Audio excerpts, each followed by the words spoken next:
Hello friends, welcome back to our YouTube channel my name Sardar Ravishankar. तो जैसा कि आपको पता है कि आज के वीडियो में हम SECL का जो स्पेशल रिक्रूटमेंट हुआ था जिसमें OBC SC ST को सीट निकाला गया था और उसका कट ऑफ बहुत हाई गया था, लगभग 90 से ऊपर मार्क्स का कट ऑफ गया था। तो आज हम उसमें जो क्वेश्चन पूछा गया था उसके बारे में डिस्कस करने वाले हैं।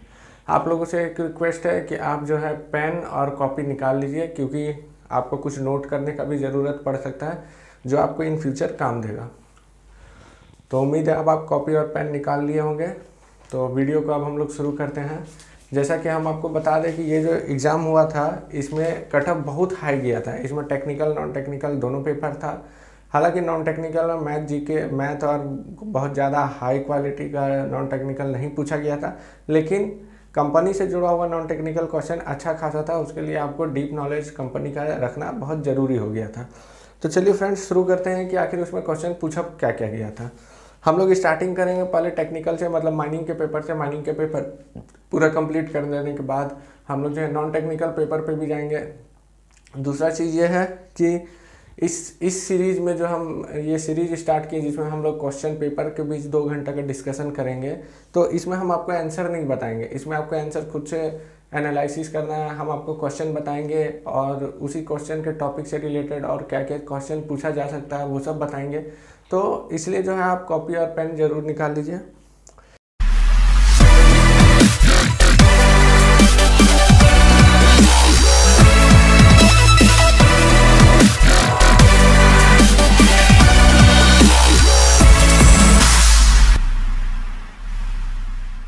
देखिए, जो सबसे बड़ा रेंज ऑफ क्वेश्चन था जो पूछा गया था इसमें SECL में, वो था फुल फॉर्म। मतलब फुल फॉर्म का भरमार डाल दिया था उसमें, और एक एक चीज़ का फुल फॉर्म वो पूछा था और इतना कंफ्यूजिंग ऑप्शंस डाला हुआ था कि एग्जैक्टली ऑप्शंस तो अभी मुझे याद नहीं है तो मैं बता भी नहीं सकता हूँ, लेकिन बहुत ही कंफ्यूजिंग क्वेश्चन पूछा गया था। तो इसी चीज़ को देखते हुए सबसे पहले हम जो है फुल फॉर्म से ही स्टार्ट करना चाहेंगे कि सबसे पहले फुल फॉर्म पूछा था HL का फुल फॉर्म। HL का फुल फॉर्म आपको पता होगा कि सबसे पहले तो जानना है कि HL है किस चीज़ से रिलेटेड। HL जो है वो स्टोइंग से रिलेटेड है। हाइट इज टू लेंथ को HL हम लोग बोलते हैं। आप जब DJ देशमुख का स्टोइंग चैप्टर खोलिएगा तो उसमें आपको HL लिखा हुआ मिलेगा, और आपको ओवरमैन हैंडबुक में भी कहीं एक जगह HL लिखा हुआ मिलेगा। तो आप ये HL का फुल फॉर्म याद रख लीजिए, H/L होता है। और आपको बता दें कि फुल फॉर्म को स्पेशली प्रिपेयर कीजिए। फुल फॉर्म का एक अलग छोटा सा पतला सा कॉपी बनाइए, उसमें सिर्फ और सिर्फ फुल फॉर्म लिख करके रख लीजिए। जितना भी फुल फॉर्म बन सकता है कोल इंडिया में पूछने के लिए, या आज तक जितना भी क्वेश्चन पूछा गया है फुल फॉर्म से रिलेटेड, तो ये सब क्वेश्चन आप जो है प्रिपेयर करके रख लीजिए। और फ्रेंड्स, नेक्स्ट क्वेश्चन की और बढ़ेंगे तो वो FLP में FL का फुल फॉर्म पूछा था। FLP जो होता है ना फ्लेम प्रूफ, उसमें FLP का फुल फॉर्म पूछा था। तो FLP का फुल फॉर्म आपको पता होगा कि फ्लेम प्रूफ होता है, और जो है इसमें आपको पता होगा कि इसका क्या खासियत होता है, इसका बनावट कैसा रहता है ना। तो इसके बाद नेक्स्ट क्वेश्चन पूछा गया था HFL। HFL का जो क्वेश्चन था उसका ऑप्शंस में एक जगह लिखा हुआ था highest flood level, FLOOD flood, और एक जगह लिखा हुआ था हाईएस्ट फ्लूइड लेवल। फ्लूइड मतलब होगा FLUID, फ्लूइड मतलब हो गया द्रव, कोई लिक्विड चीज़, बोले हाइड्रोलिक फ्लूइड्स पढ़े है ना। और फ्लड का मतलब हो गया कि मतलब जो फ्लड मतलब बाढ़ का लेवल जिसको हम लोग बोलते हैं, जैसे कि सबसे ज़्यादा, जैसे हम एग्जाम्पल के तौर पर बोल देंगे कि ये इसका हाईएस्ट फ्लड लेवल है, मतलब यहाँ तक पानी चढ़ता है। ज़्यादा बरसात होने पे या किसी तरह का बाढ़ आने पे यहाँ तक मैक्सिमम पानी चढ़ जाता है, तो हम लोग इसको हाईएस्ट फ्लड लेवल बोलते हैं। तो इसमें स्पेलिंग का और प्रोनाउंसिएशन का दोनों का ध्यान अच्छा से रखिएगा, क्योंकि HFL का फुल फॉर्म जहाँ तक हमको लग रहा है कि 3 से 4 बार पूछा जा चुका है अलग अलग एग्जाम में। नेक्स्ट क्वेश्चन AFDSS पे पूछा था।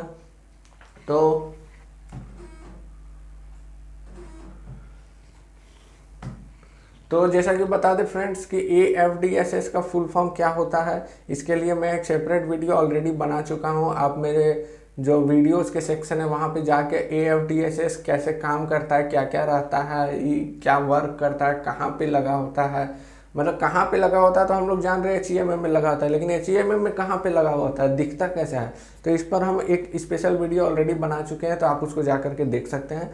ऐसे मैं बता दूं, AFDSS का फुल फॉर्म होता है automatic fire detection and suppression system. Automatic रूप से फायर को डिटेक्ट करेगा और क्या करेगा, और उसको सुप्रेस करेगा। सुप्रेस मतलब होता है दबाना, उसको दबाएगा, और ये पूरा सिस्टम को हम लोग AFDSS बोलेंगे, automatic fire detection and suppression system.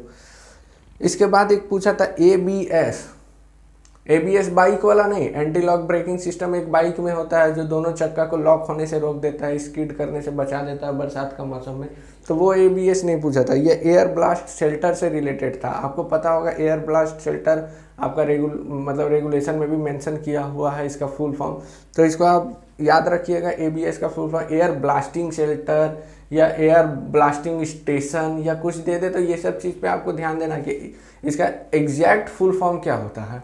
आपको गड़बड़ाना नहीं, शेल्टर की जगह स्टेशन दे देगा तो आपको गड़बड़ाना नहीं है। इसके बाद पूछा था RMR का फुल फॉर्म, तो RMR का फुल फॉर्म देखिएगा तो रॉक मास रेटिंग होता है, तो कई जगह रॉक मास रेटिंग के जगह कुछ और लिख देगा, तो आप इसका एग्जैक्ट चारों ऑप्शंस को पढ़िएगा, कंफ्यूज नहीं हो। देखिए आप जो है फुल फॉर्म पे स्पेशल ध्यान दीजिए, क्योंकि 8-10 फुल फॉर्म तो हमको लगता है ये सब एग्जाम में पूछता है।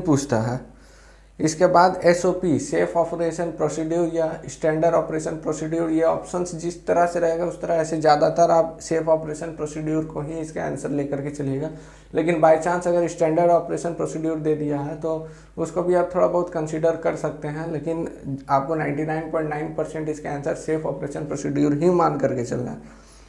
और हम आपको ऑलरेडी बहुत सारा वीडियो में बता चुके हैं। तो SMP आजकल बहुत फेमस है, हर माइंड्स में इस पर बहुत जोर दिया हुआ है SMP के बारे में, तो SMP का फुल फॉर्म जाहिर है पूछेगा ही पूछेगा। तो SMP का फुल फॉर्म होता है सेफ्टी मैनेजमेंट प्लान। कुछ क्वेश्चंस का आंसर आप जो है कमेंट सेक्शन में भी दिया कीजिए, ताकि हम लोग को भी लगे कि आप लोग बहुत एक्टिव हैं, आप लोग भी इंटरेस्ट ले रहे हैं। अब एक बहुत अच्छा सा फुल फॉर्म आया SCAMP, इसका फुल फॉर्म आप हमको कमेंट सेक्शन में लिख करके बताइएगा SCAMP क्या होता है। इससे जुड़ा हुआ कुछ और भी तथ्य जो है, जो भी चीज़ आपको पता है SCAMP से जुड़ा हुआ उसके बारे में आप बताइएगा। अगर आप चाहते हैं कि SCAMP पे एक स्पेशल डेडिकेटेड वीडियो मैं बनाऊं प्रैक्टिकल लाइव एग्जाम्पल के साथ में, तो आप मुझे कमेंट सेक्शन में बताइए, मैं SCAMP का एक स्पेशल वीडियो भी आपको बना करके प्रोवाइड कर दूँगा। इसके बाद पूछा गया था SSR।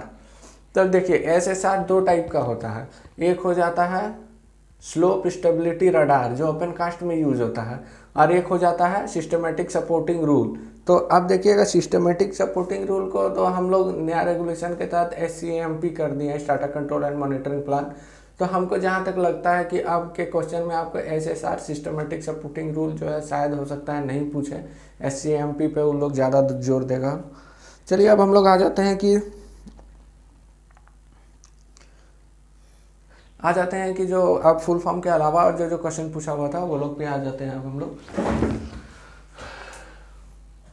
देखिए, हम आपको पहले भी वीडियोज में बता चुके हैं कि कुछ टॉपिक जो होता है जो एकदम यूनिवर्सल टॉपिक है वो आपसे पूछेगा ही पूछेगी, चाहे कोई भी एग्जाम में आप बैठ जाइए उसको इधर से नहीं तो उधर से कोई ना कोई तरीका से आपसे पूछेगा ही, आपको घुमा फिरा के पूछेगा लेकिन पूछेगा। देखिए पिछला क्वेश्चन में भी हम आपको बताए थे कि जो रेगुलेशन कि लास्ट पेज में आपको जो सिंबल्स बना हुआ है कौन सा चीज़ को किस कलर से दिखाते हैं, उसका क्या लोगो है, इससे पूछता है। तो देखिए इसमें भी पूछा गया था कि लीज होल्ड एरिया को कैसे दिखाते हैं, किस कलर से, तो इसका भी आंसर आप कमेंट सेक्शन में हमको बताइएगा। ये सब का आंसर नहीं बताने वाले, क्योंकि इसका अगर हम आंसर बता देंगे तो आप रेगुलेशन का बुक खोल करके पीछे पलट के बाकी सबका नहीं देखिएगा। हम चाहते हैं कि हम आपको बता रहे हैं कि देखिए वो सैम्बल से क्वेश्चन पूछता है, तो आप अभी के अभी जाइए वीडियो खत्म होने के बाद में और बुक के पीछे जितना भी सैम्बल बना हुआ है उसको एकदम फटाक से रट लीजिए। तो क्या होगा कि नेक्स्ट टाइम आपसे कोई भी सैम्बल पूछेगा तो आपको बताने में दिक्कत नहीं होगा। हाँ, इसके बाद पूछा था कि DGMS में कोई भी एग्जाम देने के लिए मिनिमम एज कितना होता है, इसका भी आंसर आप कमेंट सेक्शन में बताइए, आंसर नहीं मिलने वाला है। और इससे क्या क्या पूछ सकता है, जैसे कि मैनेजर का मिनिमम एज कितना होना चाहिए, और कितना प्रोडक्शन पे हम लोग असिस्टेंट मैनेजर को कैसे कैसे नियुक्ति करते हैं, कितना डिग्री कौन सा मैनेजर चाहिए, फर्स्ट क्लास मैनेजर चाहिए, सेकंड क्लास मैनेजर चाहिए, सेफ्टी ऑफिसर का क्या उसका मतलब नियुक्ति का पैमाना होता है, वेंटिलेशन ऑफिसर का क्या होता है, ये सब रेंज ऑफ क्वेश्चन है, इसमें से क्वेश्चन पूछेगा ही पूछेगा। तो ये तो जैसे एक क्वेश्चन पूछा था सिर्फ एकदम इजी सा कि DGMS का एग्जाम देने के लिए मिनिमम एज कितना होना चाहिए, लेकिन अभी हम जितना टॉपिक बताएं वो सबसे क्वेश्चन पूछ सकता है। वेंटिलेशन ऑफिसर से पूछ सकता है, सेफ्टी ऑफिसर से पूछ सकता है, असिस्टेंट मैनेजर से, इंजीनियर से, सबसे पूछ सकता है। तो आपको सबका एक एक बार रेगुलेशन का बुक खोल के देख लेना है, क्योंकि धीरे धीरे करके हम वीडियो प्रोवाइड करेंगे, एक ही बार में तो सारा वीडियो बना नहीं सकते हैं। इसलिए हम चाहते हैं कि आप अभी से थोड़ा थोड़ा पढ़ करके रहे, ताकि हम लोग जब वीडियो में आकर के डिस्कस करेंगे तब मेरा क्वेश्चन पूछने के बाद आपका आंसर जो है ना खुद दिमाग से निकल जाना चाहिए कि हाँ भाई हम पढ़ चुके हैं इसको। CO gas is not checked by, देखिएगा बहुत सारा सब्सिडरी का क्वेश्चन मैं पूछ रहा था कि CO किससे जांचा जाता है, इसमें पूछा CO किससे नहीं जांचा जाता है। तो ऑप्शंस जैसा रहेगा, ऑप्शंस तो मान के चलिए रहेगा ही रहेगा, लेकिन क्वेश्चन को आप ध्यान से पढ़िएगा कि वो पूछ रहा है कि CO किससे जांचा जाता है या CO किससे नहीं जांचा जाता है। तो इस हिसाब से ही आप जो है करेक्ट आंसर को सेलेक्ट कीजिएगा। हम आपको क्वेश्चन, एग्जैक्ट क्वेश्चन और एग्जैक्ट आंसर तो कोई भी आपको प्रोवाइड करवा देगा, लेकिन हम आपको बता रहे हैं कि ये क्वेश्चन में आप गलती कहाँ कहाँ कर सकते हैं और ये क्वेश्चन से और क्या क्या क्वेश्चन अराइज हो सकता है। जैसे CO डिटेक्टर वाला में हम अक्सर देखे हैं ऑप्शंस वही रहे, एक जगह लिख दिया CO किसके द्वारा जांच नहीं किया जाता है, और लिख दिया CO डिटेक्टिंग मशीन दे दिया, कैनरी बर्ड दे दिया, फ्लेम सेफ्टी लैम्प दे दिया, ऑल ऑफ दीज दे दिया। तो आपको क्वेश्चन देखना है कि वो पूछा क्या कि किससे जांच नहीं होता है, तो नहीं तो फ्लेम सेफ्टी लैम्प से नहीं होता है, तो हमको उसको सेलेक्ट करना है। अगर पूछे किससे होता है तो ऑप्शन A और B दोनों सही है, तो उस हिसाब से हम लोग को देख करके क्वेश्चन पढ़ करके ऑप्शन को सेलेक्ट करना है। इसके बाद क्वेश्चन पूछा था हमारा कि CH4 जो है रिटर्न एयरवेज में कितना परसेंटेज होना चाहिए। इसका भी आंसर आप जो है कमेंट सेक्शन में जाकर के तुरंत बताइए, अभी तुरंत लिखिए। अगर आपको आता है तो आप वीडियो देखते देखते तुरंत इसका आंसर लिख करके पोस्ट कीजिए। हाँ, CH4 का जो एक्सप्लोजन लिमिट जो होता है, ये आपको कोवर्ट डायग्राम याद रखना है। एक्सप्लोजन से CH4 का एक्सप्लोजन से कोई भी क्वेश्चन पूछेगा आप कोवर्ट डायग्राम से आराम से बता सकते हैं। आपसे पूछ देगा कि ऐसे कि इतना हार्ड क्वेश्चन तो पूछता नहीं है, लेकिन अगर आपसे पूछ देगा कि ऑक्सीजन का मात्रा इतना है, CH4 का मात्रा इतना है, तो क्या ये एक्सप्लोसिव है कि नहीं है, या एक्सप्लोसिव बनने की क्षमता रखता है कि नहीं रखता है, तो वो आपको कोवर्ट डायग्राम को याद करना ज़्यादा जरूरी हो जाता है। तो आप ये सब क्वेश्चन पे ध्यान मत दीजिए, क्वेश्चन तो मतलब कोवर्ट डायग्राम से निकाला है, लेकिन क्वेश्चन से कोवर्ट डायग्राम नहीं बन सकता है, लेकिन कोवर्ट डायग्राम से ऐसा ऐसा 1000 क्वेश्चन को आप सॉल्व कर दीजिएगा।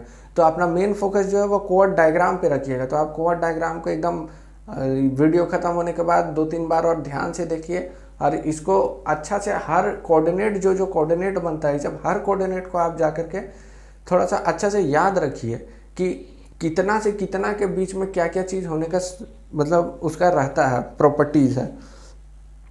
इसके बाद देखिएगा तो माइनिंग सरदार जो है कितना कितना घंटा के अंतराल पर जो अपना जो उसका रेगुलर इंस्पेक्शन होता है, वो इंस्पेक्शन वो कितना कितना घंटा के अंतराल पे करेगा। तो ये भी क्वेश्चन जो है आपको इजी लग रहा है, लेकिन चूंकि आप माइनिंग सरदार का एग्ज़ाम दे रहे हैं तो आपके लिए ये क्वेश्चन पूछना जायज़ भी बनता है, क्योंकि आपका आखिर ड्यूटी क्या है, आप माइनिंग सरदार बन के कीजिएगा क्या कंपनी, ये भी तो एक बार चेक कर लेना चाहता है। तो इसका आंसर जो आपको पता है वो आप कमेंट सेक्शन में जा करके बता दीजिए। इसके बाद पूछा था कि सबसे डेंजरस गैस कौन सा है माइंस में। ऑप्शंस में दिया हुआ था carbon monoxide, carbon dioxide, CH4 and all of this. तो आपको देखना है कि ऐसे हम लोग खतरनाक तो सब गैस है, लेकिन सबसे ज़्यादा खतरनाक कौन सा, सबसे ज़्यादा खतरनाक माइनिंग में, खासकर कोल माइनिंग में हम लोग CO को लेके चले हैं। तो CO जो है इसका सही आंसर होगा। अच्छा, इससे और क्या क्या क्वेश्चन बन सकता है कि CO माइंस के अंदर आता कहाँ से है। आप खुद सोच के देखिए कि CO माइंस के अंदर आता कहाँ से है, इससे जुड़ा हुआ भी क्वेश्चन पूछ सकता है। ये क्वेश्चन सीधा आपको स्पॉन्टेनियस हीटिंग से लेकर के लिंक कर देता है। मतलब CO जहाँ आ रहा है आपको तुरंत समझना होगा कि CO आ कहाँ से रहा है, कहीं स्पॉन्टेनियस हीटिंग तो नहीं हो रहा है, कहीं कंबसन तो नहीं हो रहा है, कहीं छोटा मोटा आग तो नहीं लगा हुआ है। तो CO से जुड़ा हुआ बहुत बड़ा रेंज हो जाता है क्वेश्चन बनाने का। तो आप खुद से भी दिमाग लगा के सोचिएगा कि इससे और क्या क्या क्वेश्चन पूछ सकता है। जैसे हमको लग रहा है कि CO का जहाँ बात आता है वहाँ सीधी स्पॉन्टेनियस हीटिंग को घुसा दिया जाता है। चलिए नेक्स्ट क्वेश्चन की ओर आते हैं। ये तो बहुत कॉमन क्वेश्चन है, मतलब ये इतना कॉमन क्वेश्चन है कि हर सब्सिडरी कम से कम 2 से 3 क्वेश्चन इस टॉपिक से रखता है, जिसका टॉपिक का नाम है फायर एक्सटिंग्विशर। फायर एक्सटिंग्विशर कितना टाइप का होता है, कौन सा आग में कौन सा फायर एक्सटिंग्विशर यूज़ करना है, कौन सा टाइप का आग में कौन सा फायर एक्सटिंग्विशर नहीं यूज़ करना है, कौन सा टाइप का आग के लिए स्पेशली एक टाइप का फायर एक्सटिंग्विशर बना हुआ है, ये सब जो टॉपिक है ये सब चीज़ आपको डीजे देशमुख वॉल्यूम 2 में मिल जाएगा। जैसे कि बुक मेरे पास यहाँ रखा हुआ है, डीजे देशमुख वॉल्यूम 2 में आपको मिल जाएगा different type of fire extinguisher and different type of fire. तो अगर आप चाहते हैं इसका पर्सनल नोट्स लेना मेरे से, क्योंकि हम कल ही खोज करके लाए हैं अपना इस टॉपिक का नोट्स, तो आप कमेंट सेक्शन में मेरे को बताइएगा, मैं इस टॉपिक का नोट्स आपको जो है फोटो खींच करके भेज दूंगा। तो क्वेश्चन पूछा गया था कि इलेक्ट्रिकल फायर में कौन सा फायर एक्सटिंग्विशर यूज नहीं करना है। तो इलेक्ट्रिकल फायर में हम बता दे रहे हैं, नॉर्मल के तौर पर आप एक चीज़ दिमाग में बैठा के रखिए कि कोई भी ऐसा टाइप का फायर एक्सटिंग्विशर जो इलेक्ट्रिक को कंडक्ट कर सकता है या कंडक्ट करने का कैपेसिटी रखता है, उसको हम लोग यूज नहीं करेंगे। पहला, पानी वाला यूज नहीं करेंगे, पानी वाला तो यूज नहीं कर सकते, कोई उपाय नहीं है उसका, वो तो तुरंत। दूसरा, फोम टाइप का एक आता है, तो आपको क्या लगता है कि फोम टाइप वाला यूज़ कर सकते हैं कि नहीं कर सकते? कमेंट सेक्शन में बताइएगा इस चीज़ को कि फोम वाला को हम लोग यूज़ करेंगे कि नहीं करेंगे, और नहीं करेंगे तो क्यों नहीं करेंगे, इसका हम कमेंट सेक्शन में वेट करेंगे आपका आंसर का। होल रोड का ग्रेडियंट कितना होना चाहिए, ये भी बहुत कॉमन क्वेश्चन है, 1/16 से ज़्यादा नहीं होना चाहिए। इसके बाद हाइट ऑफ बर्म का देखिए, पुराना बुक को फॉलो कीजिएगा तो 2/3, 1/2, 1 मीटर, कई तरह का आपका आंसर मिलेगा। लेकिन जो लेटेस्ट सर्कुलर है वो साफ साफ कहता है कि आपका माइंस में चलने वाला सबसे बड़ा डंपर का टायर का जो डायमीटर है, बर्म कम से कम उतना ऊंचा होना ही चाहिए मिनिमम। इसके बाद आप कितना भी बड़ा पहाड़ खड़ा कर दीजिए। परमिसेबल लिमिट ऑफ CO, बहुत इजी क्वेश्चन लग रहा है ना, अब हम इसको कॉम्प्लिकेटेड बनाते हैं। परमिसेबल लिमिट ऑफ CO बताइए परसेंटेज में, फंस जाइएगा इसमें। PPM हर कोई याद करता, परसेंटेज कोई नहीं याद करता, आप परसेंटेज भी देख करके जाइएगा। आपका ज़िंदगी का सवाल है, कोई मजाक वाला एग्जाम नहीं है कि बस पास कर जाना है। जब बात ज़िंदगी का होता है तो आपको भी ये चीज़ ध्यान में रखना है कि हम कोई भी एक चीज़ भी ऐसा नहीं छोड़े जो मेरा 1 नंबर खा जाए। तो CO का परमिसेबल लिमिट आप परसेंटेज में भी याद कर लीजिएगा। सीक्वेंशियल कंट्रोल किस में यूज होता है? चूँकि थोड़ा सा कॉम्प्लिकेटेड टॉपिक है इसलिए इसका आंसर भी हम बता देते हैं और इसको थोड़ा सा एक्सप्लेन भी कर देते हैं। सीक्वेंशियल कंट्रोल क्या होता है इसके बारे में बता रहे हैं। सीक्वेंशियल कंट्रोल जो है वो बेल्ट कन्वेयर पे यूज होता है। आप देखिएगा कि कोई भी एक बेल्ट कन्वेयर पूरा माइंस का फेस से लेकर के पूरा टॉप तक तो नहीं हो सकता है, हमको बहुत सारा कन्वेयर को पार्ट में लगाना पड़ेगा। एक फेस से लेकर के मेन जगह तक लाएगा, फिर मेन जगह से सीधा ऊपर तक लगेगा, वो भी जाते जाते हो सकता है 2-3 पार्ट में रहेगा। तो आप सोच करके देखिए कि आपका माइंस का जहाँ फेस जहाँ कोयला लोड हो रहा है वहाँ से लेकर के ऊपर तक जाने में 6 पार्ट में आपका कन्वेयर बेल्ट लगा हुआ है और कोयला ढुला रहा है आराम से, ठीक है। लेकिन ऊपर से अगर हम गिनते, ऊपर को अगर हम 1 नंबर रखें और नीचे जो फेस में है उसको 6 नंबर रखें और गलती से आपका 3 नंबर जो कन्वेयर बेल्ट है वो ब्रेक डाउन हो गया, वो चलना बंद कर दिया, तो देखिए कि जो नीचे से कोयला आ रहा है वो 3 नंबर में तो गिर रहा है। मतलब हम ऐसे मान के चले ये नीचे से आ रहा है और ये वाला ब्रेक डाउन है और ये ऊपर जा रहा है, तो यहाँ से तो कोयला आ रहा है और वो इसमें डंप भी कर रहा है, लेकिन ये तो ब्रेक डाउन है, तो ये तो कोयला को ऊपर लेके जा नहीं रहा है। तो क्या होगा कि ये कोयला ला के यहाँ गिराते रहेगा और यहाँ पे पूरा डंप बन जाएगा और जो है कन्वेयर बेल्ट बहुत ज़्यादा वहाँ पे कोयला का जमा हो जाएगा, ढेर जम जाएगा, जिससे बहुत परेशानी हो जाता है। इस चीज़ को रोकने के लिए सीक्वेंशियल कंट्रोल हम लोग यूज़ करते हैं कि अगर यहाँ का कन्वेयर बेल्ट डैमेज हो गया है तो इसके नीचे का जितना भी कन्वेयर बेल्ट होगा सबको वो रोक देगा। आप समझ रहे हैं ना कि अगर जैसे ये एक कन्वेयर बेल्ट का सिस्टम था, ये एक कन्वेयर बेल्ट है, ये एक कन्वेयर बेल्ट है, तो अगर ये कन्वेयर बेल्ट डैमेज हो जाता है तो क्या, और ये चलते हैं और सीक्वेंशियल कंट्रोल नहीं है, तो ये क्या है, कोयला बार बार ला के यहाँ तो ये गिराते रहेगा और यहाँ पर ढेर बन जाएगा। तो इसको रोकने के लिए सीक्वेंशियल कंट्रोल जब हम लोग लगाते हैं तो क्या होता है कि जब कोई भी जगह का जैसे ये वाला कन्वेयर बेल्ट ब्रेक डाउन हुआ तो फटाक से क्या करेगा ना, अपने से नीचे का जितना कन्वेयर बेल्ट है सबको ब्रेक डाउन करवा देगा, सबको रोक देगा, ताकि नीचे से कोयला आए ही ना और जहाँ खराब है वहाँ पे जमाव ना हो। उसके ऊपर वाला भले चल सकता है ताकि जो कोयला लाइन पे है वो ऊपर तक चढ़ जाएगा, लेकिन जहाँ ब्रेकडाउन हो गया है उसके नीचे का टोटल कन्वेयर बेल्ट का जो सिस्टम है उसको वो ऑफ कर देगा। तो इसी को सीक्वेंशियल कंट्रोल बोलते हैं। हमको लगता है कि आपको ऐसा वीडियो बहुत अच्छा लगता होगा, क्योंकि आपको क्वेश्चन और आंसर तो हर जगह मिल जाता है, लेकिन इसका सटीक एक्सप्लेनेशन और एनालिसिस जो होता है ये आपको सिर्फ हमारे यूट्यूब चैनल पर मिलेगा। तो अगर आपको मेरा यूट्यूब चैनल और मेरा मेहनत और हमारी टीम का वर्क अच्छा लगता है तो आप जो है हमारा चैनल को सब्सक्राइब कर दीजिए और अपने फ्रेंड्स के बीच शेयर भी कर दीजिए। हम लोग को बहुत अच्छा लगेगा, बहुत मोटिवेशन फील होगा। हम लोग भी सुबह से लगभग रात के 2-3 बजे तक आपके लिए मेहनत करते हैं, ताकि आपको जो है माइनिंग से रिलेटेड बेस्ट से बेस्ट इन्फॉर्मेशन आप लोग को मिल सके। नेक्स्ट क्वेश्चन में आते हैं एंकरेज टेस्टिंग से। तो एंकरेज टेस्टिंग किस में किया जाता है, क्वेश्चन ये आया था। लेकिन एंकरेज टेस्टिंग से कितना सारा क्वेश्चन बन सकता है आप खुद सोच करके देखिए।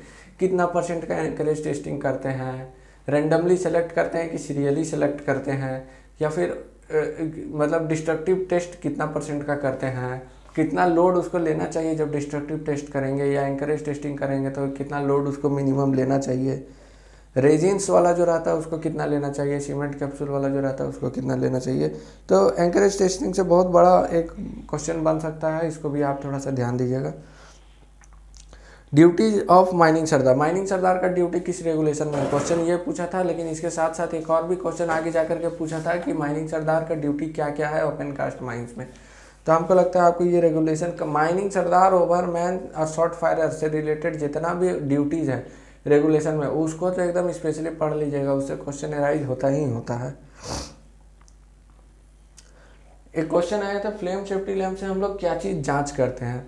तो आपको पता होगा फ्लेम सेफ्टी लैम्प से हम लोग क्या जांच करते हैं, कार्बन मोनोऑक्साइड का जांच नहीं करते हैं, है ना। हम लोग मीथेन का जांच करते हैं। मीथेन का हम लोग पहले एक्यूमुलेशन टेस्ट करते हैं कि पहले परसेंटेज टेस्ट करते हैं। ये भी क्वेश्चन बहुत बार आता है, जैसे कि पहले अगर हम लोग को मिल गया है कहीं पे एक्यूमुलेशन टेस्ट में गैस मिल जाता है तो हम लोग परसेंटेज टेस्ट करेंगे कि नहीं करेंगे फ्लेम सेफ्टी लैम्प से। ये सब क्वेश्चन जो है फ्लेम सेफ्टी लैम्प से जो जीटी का क्वेश्चन रहता है, जीटी का क्वेश्चन तो एक आध दो को घुसा हुआ ही रहता है। अब क्वेश्चन पूछ रहा है कि स्टोन डस्ट बैरियर का हम लोग यूज़ क्यों करते हैं, है ना। तब आप सोच के देखिए कि इसमें बहुत सारा पॉइंट हो सकता है। जैसे मान के चलिए आपको जो यूट्यूब चैनल में ऐसा चैनल मिलता है जिसमें आपको बस क्वेश्चन और ऑप्शंस दे दिया, तो आप सिर्फ 4 ऑप्शंस ही देख पाइएगा। मेरे चैनल में से आप अगर जुड़ करके रहिएगा तो एक क्वेश्चन का आपको बहुत सारा ऑप्शंस देंगे। आपको सही ऑप्शंस जो है ना बहुत 4-5 ऑप्शन सही रहता है। तो अब कंपनी कोई एक ऑप्शन सही वाला उठा लेता है, लेकिन आपको तो 4-5 सोच करके रखना पड़ेगा ना कि स्टोन डस्ट बैरियर क्यों बनाते हैं। इसका कोई एक रीज़न थोड़ी होगा, इसका बहुत सारा रीज़न है। तो ऐसे स्टोन डस्ट बैरियर के बारे में आपको पता होगा, उसका डायमेंशन वामेंशन भी याद करके रखिएगा, और कहाँ कहाँ पे लगाना है, डिप्लेरिंग के समय कहाँ लगाना है, ये सब जो है इस सब से जुड़ा हुआ आपको एलसी काकू में मिल जाएगा। ये सब चीज़ को पढ़ के रहिएगा, ताकि जिस समय हम इस सब टॉपिक पे स्पेशल वीडियो बनाएं उस समय जो है आप जो है फटाफट आंसर दीजिए। और खासकर जो मेरे यूट्यूब चैनल से शुरू से जुड़े हुए हैं, हम तो चाहेंगे कि भाई जब हम ये सब सीरीज जब स्टार्ट करें आगे जा करके स्पेसिफिक टॉपिक पे, तो आप लोग आंसर एकदम धुआंधार आंसर, एकदम खाली कमेंट सेक्शन धुआं कर दीजिएगा अपना मतलब आंसर भर के। तो ऐसे बता दें स्टोन डस्ट बैरियर जो हम लोग बनाते हैं वो क्या होता है कि स्टोन डस्ट बैरियर का मान लीजिए आपसे पूछ दे कि स्टोन डस्ट बैरियर हम लोग काहे बनाते हैं, डस्ट एक्सप्लोजन को रोकने के लिए, डस्ट एक्सप्लोजन ना हो इसके लिए, या फिर डस्ट एक्सप्लोजन को प्रोपेगेट करने से रोकने के लिए। देखिए एक्सप्लोजन तो हो चुका है, एक्सप्लोजन होगा तभी स्टोन डस्ट बैरियर ट्रिगर होगा, एक्सप्लोजन होगा तभी स्टोन डस्ट बैरियर जो है अपना काम में आएगा। तो उसका काम क्या है कि जब एक्सप्लोजन हो चुका है तो एक्सप्लोजन जो आगे बढ़ रहा है उसको रोक देना उसका काम है। देखिए एक्सप्लोजन जब आगे बढ़ने लग जाता है तो वो जो है कोल डस्ट का एक्सप्लोजन को भी क्रिएट करता है, क्योंकि झटका से कोयला डस्ट का गुबार पूरा मतलब बादल टाइप का बन जाता है। तो फिर जो है आराम से जो है एक्सप्लोजन प्रोपेगेट होने लगता है। तो उसको रोकने के लिए क्या होता है कि स्टोन डस्ट बैरियर लगा दिया जाता है। तो उसका झटका से जब स्टोन डस्ट बैरियर एक्टिवेट होता है तब वो बहुत बड़ा एरिया में एकदम जो डस्ट रहता है स्टोन डस्ट उसको गिराने लग जाता है। और स्टोन डस्ट गिरने के कारण वो आग जो है ना वहीं पे धपा जाता है। जैसे देखिएगा घर में क्या कीजिएगा ना, आप एक तो टुकड़ा टुकड़ा कागज़ लीजिएगा, उसको जला लीजिएगा और 1 बाल्टी बालू लीजिएगा, जब वो धड़कने लगे 1 बाल्टी बालू उसी पर डाल दीजिएगा, देखिएगा आग बुझ जाएगा। तो स्टोन डस्ट बैरियर का यही काम रहता है कि एक्सप्लोजन को प्रोपेगेट होने से रोकना है। सेल्फ रेस्क्यूअर हम लोग किस किस डिग्री ऑफ माइंस में यूज़ करते हैं इसके बारे में पूछा था, तो आपको पता है 1 2 3 तीनों में अब यूज़ होता है। कैप लैंप क्या है, इंट्रिंसिकली सेफ है या फ्लेम प्रूफ है या फिर बोथ है? इसका आंसर तो आज भी मतलब हम भी नौकरी पा लिए लेकिन आज तक हम भी कंफ्यूजन में रहते हैं, कभी बोथ ही मारते हैं, मतलब ज़्यादातर बोथ ही मारते हैं क्योंकि बहुत जगह यही आंसर को करेक्ट मानता है, तो इसलिए हम बोथ मानते हैं। ठीक है। Percentage of oxygen not less then in general body, मतलब जनरल बॉडी ऑफ एयर में परसेंटेज ऑफ ऑक्सीजन कितना परसेंट से लेस नहीं होना चाहिए, तो आपको पता है 19% से लेस नहीं होना चाहिए। नेक्स्ट क्वेश्चन में आते हैं हम लोग कि जो फ्लेम सेफ्टी लैंप रहता है उसमें जो वायर गोज रहता है वो किस काम में आता है, उसका हम लोग क्या यूज रहता है? तो उसका यूज रहता है कि वो जो हीट निकलता है और जो आग रहता है उसका जो फ्लेम रहता है उससे जो हीट निकलता है वो हीट को एब्जॉर्ब करके उसको डिस्पर्स कर देता है, उसको फैला देता है, उसको कंडक्शन कन्वेक्शन के थ्रू जो है वो उसको वातावरण में जल्दी जल्दी मिला देता है ताकि जो है फ्लेम सेफ्टी लैंप ज़्यादा गर्म ना हो। अच्छा, फ्लेम सेफ्टी लैंप का टेम्परेचर मैक्सिमम कितना हो सकता है, इसका भी क्वेश्चन का आंसर आप कमेंट में दीजिएगा। आज का वीडियो में हम इतना ही डिस्कस करते हैं फ्रेंड्स, क्योंकि वीडियो काफ़ी ज़्यादा लंबा हो जाता है और ज़्यादा लंबा वीडियो अपलोड करने में बहुत ज़्यादा प्रॉब्लम होता है। तो जस्ट इसके बाद आपको आधा घंटा के अंदर एक नया वीडियो मिलेगा जो इसके बाद का पार्ट जो रहेगा उसके बारे में हम लोग डिस्कस करेंगे, क्योंकि बहुत लंबा वीडियो को अपलोड करने में बहुत ज़्यादा दिक्कत होता है और कभी कभी एरर आ जाता है तो बहुत परेशानी होता है। तो 2 पार्ट में बनाते हैं वीडियो को, तो आज का ये वाला वीडियो को यहीं ख़त्म करते हैं, फिर हम लोग क्या है कि आधा घंटा के बाद एक नया वीडियो इसके नेक्स्ट पार्ट को अपलोड कर दे रहे हैं। तब तक के लिए धन्यवाद। अगर आपको हमारा मेहनत अच्छा लगता है, आपको हमारा वीडियोस पसंद आता है तो आप हमारे चैनल्स को सब्सक्राइब कर दीजिए और हमारी फैमिली को और ज़्यादा बड़ा बनाने में हमारा हेल्प कीजिए। Thank you friends.